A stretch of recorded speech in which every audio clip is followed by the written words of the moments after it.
All right, Shalom Israel. First and foremost, as always, I would like to give all praises, honor, glory, respect, and blessings to Yahweh, Bahasham, Yahweh Shai, Bahasham, Rakaha, Quadash. Salutations to the Lord's elect on the four corners of the earth, preaching his truth and sincerity while patiently waiting for Yahweh Shai's return. And double honors to our apostles and elders of Great Millstone, which have taught us everything we know through the spirit and power of Yahweh Bahasham, Yahweh Shai. And this is going to be a live response to a live stream that is currently going on right now. The name of the video is called Iran Goes Mad, Sends Doomsday Sejil Missiles to Iran. So without further ado, let's get right into it.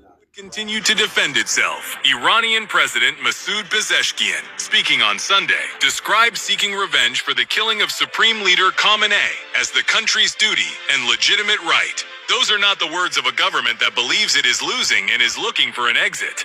They are the words of a government that believes it is still fighting and still has weapons left to fight with.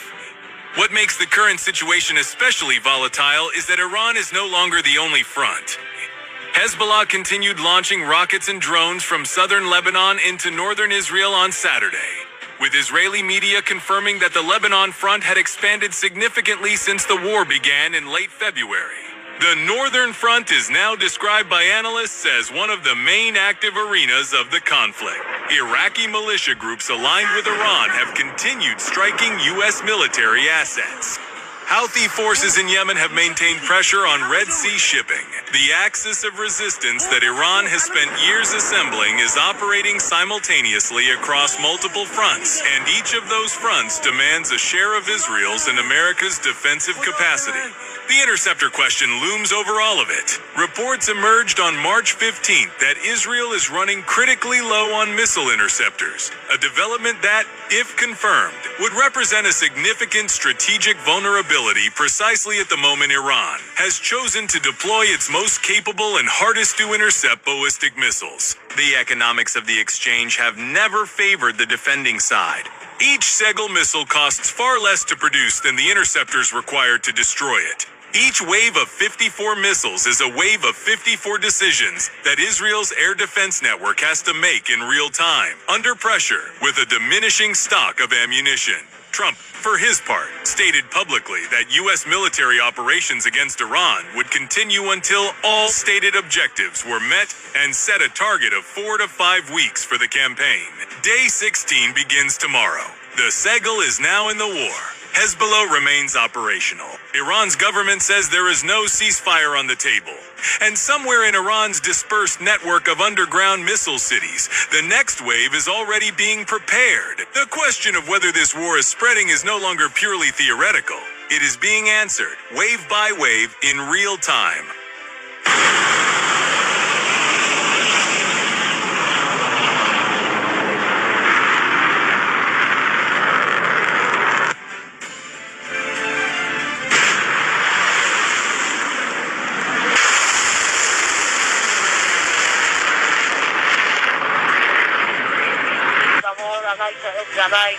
فلاکن در راه روا پرتاب موشک خیبرشکن با رمز مقدس یا فاطمة الزهرا یا فاطمة الزهرا یا فاطمة الزهرا الله اکبر.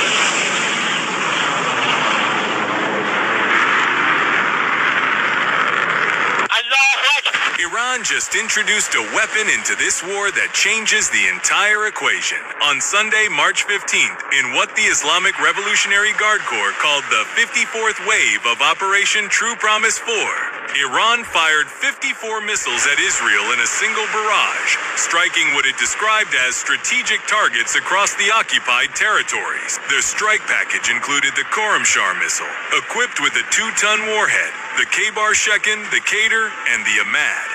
But it was the last weapon in that list that stopped military analysts cold.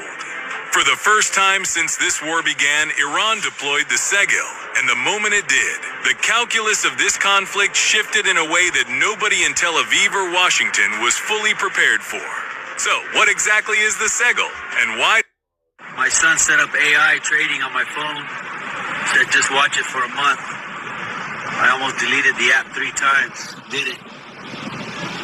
30 days later, I called him. Entire region comfortably within its reach. What makes it fundamentally different from the liquid-fueled missiles Iran has been firing since February 28 is the propulsion system.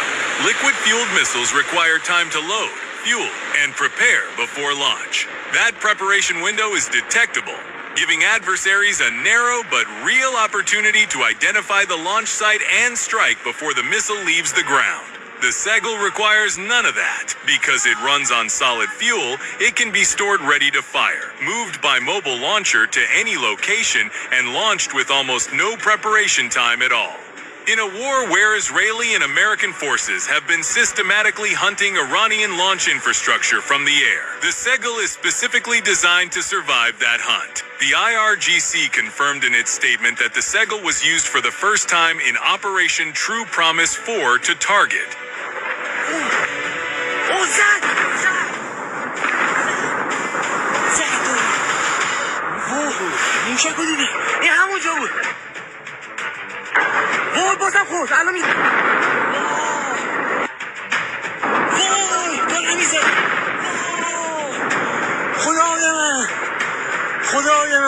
In their words, centers of management and decision-making influencing the Israeli regime's air operations. Brigadier General Majid Musavi, commander of the IRGC Aerospace Force.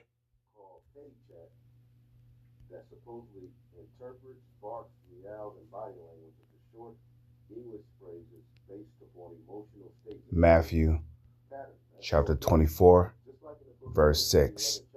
And ye shall hear of wars and rumors of wars. See that ye be not troubled, for all these things must come to pass, but the end is not yet. So we're going to hear of wars and rumors of wars. So we're hearing of wars because wars are indeed going on and they are being reported. But we're also going to hear of rumors of wars. I heard rumors that China might get involved in blah, blah, blah. But those are examples of rumors. But now we know that Iran and the small hats are at war. So she can hear the sound coming out from the device. The cat knows that the shit ain't natural. Yeah, she's very active right now. And now I will show you how Teddy Chat translates from the word. So we know that a war between the small hats and Iran is prophesied. But you see, the war is going to escalate and it's going to go even further, right? Because we know that according to Jeremiah, let's get Jeremiah real quick, chapter 50, verse 45. Okay. Jeremiah 50, verse 45. Therefore hear ye the counsel of the Lord that he have taken against Babylon, and his purposes that he have proposed against the land of the Chaldeans. Surely the least of the flock shall draw them out. Surely he shall make their habitation desolate with them. Now, we know that Babylon is talking about the United States of America. Okay? The least of the flock is talking about these imposters in the land of Israel claiming to be Jewish, and they are not. They are Edomites, according to the Holy Scriptures. Okay, but nonetheless, they are the least of the flock that is going to draw the United States of America out into the confrontation against Iran, which is going to cause Ezekiel, the 38th chapter, to be activated, where Gog, which is Russia, is going to step in and be a guard unto the smaller nations such as Iran. So I believe that maybe this summer, Russia may get involved in this war against Iran, which will lead to the mandatory draft that Trump is talking about in this coming December.